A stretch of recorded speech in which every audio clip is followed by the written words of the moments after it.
يا أحبابي، هل سمعتم من قبل كيف بدأ وجود الإنسان؟ اجلسوا واسمعوا حكاية أول مخلوق من بني البشر، حكاية آدم عليه السلام.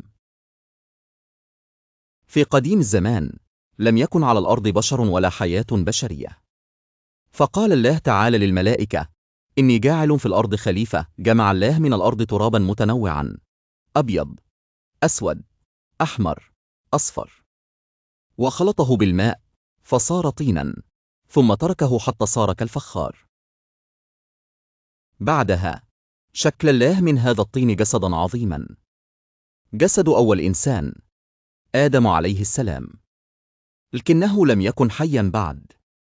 في تلك اللحظة كان إبليس يمر من جانبه، يدخل من فمه ويخرج من دبره، يتأمل هذا الجسد الأجوف ويقول في نفسه: إن هذا خلق ضعيف، سأغويه يوما ما.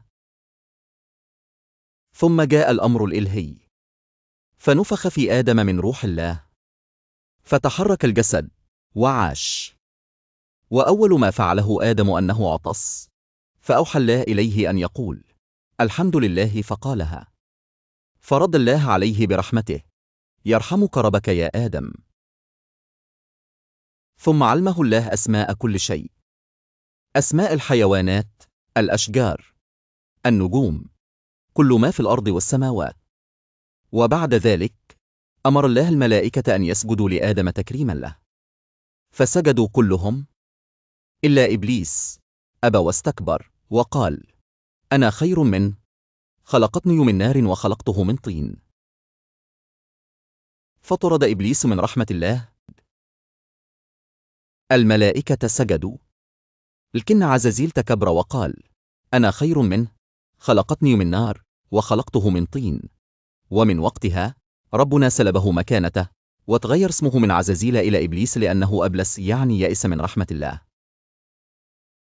ربنا سبحانه وتعالى قال له: فاخرج منها فإنك رجيم. وإبليس قال: لأغوينهم أجمعين. ومن اللحظة دي بقي عدو الإنسان الأول.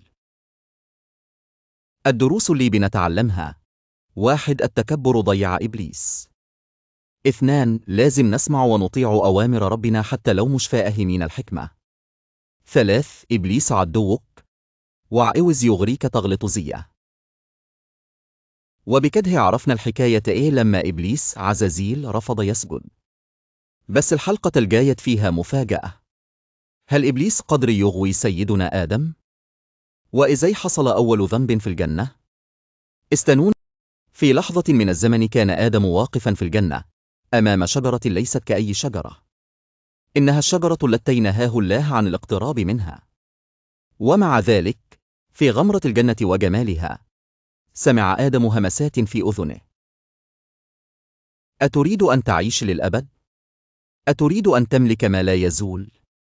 هذه هي شجرتك وطريقك للخلود والملك العظيم. كان الصوت ناعما ومخادعا، وكان لمن يتحدث قدرة لا تقاوم على الإقناع: إبليس اللعين. ابتعد آدم قليلا عن العقلانية، فقد أغواه الحديث المعسول: أنا أخاف عليك، أنا ناصح أمين. وهكذا صدق آدم ما يقوله إبليس.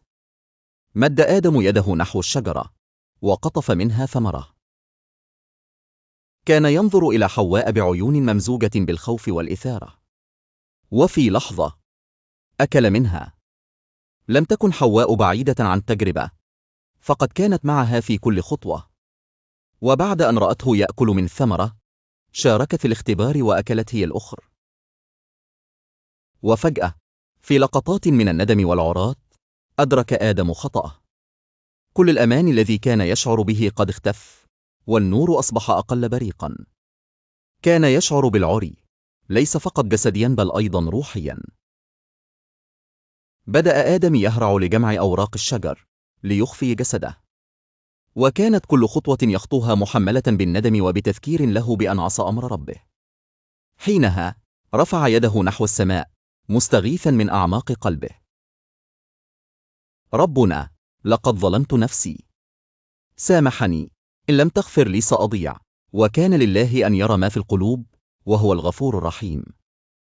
لكنه أراد أن يلقن آدم درسا، لذلك قال له: اهبط للأرض يا آدم.